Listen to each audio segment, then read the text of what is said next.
It is extremely unfortunate that a senior journalist has been ill-treated, has been illegally detained, and has also been physically assaulted by Maharashtra police. The act of the Maharashtra government is despicable, to say the least.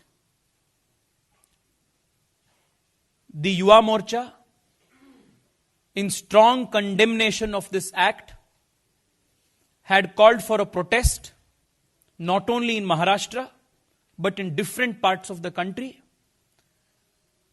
against this fascist tendency of curbing freedom of expression and a journalist's freedom of constitutional right and the journalist's constitutional right. That these organizations, whether it is ISA, whether it is SFI, that they are against the ethos of this land, against Indian culture, is something that we all have known from a long time. It is extremely unfortunate that they are protesting installation of the statue of Swami Vivekananda. Swami Vivekananda represents the best of the ideals of Indian culture. He remains an eternal inspiration for all of Indian youth. And all his life, Swami Vivekananda struggled to unite India culturally, spiritually.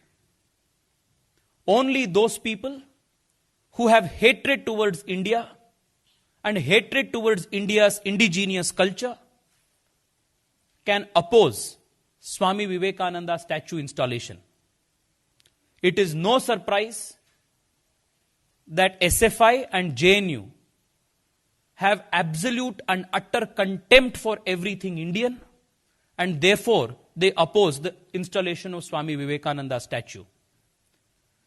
But let me tell you very categorically, they may oppose, they may try to create all these false allegations, but the Vidyarthi Parishad and the authorities, whoever are interested in installation of the statue, will find absolute support from the Bharatiya Janata Yuva Morcha in installation of Swami Vivekananda statue and propagation of the values that he stood for.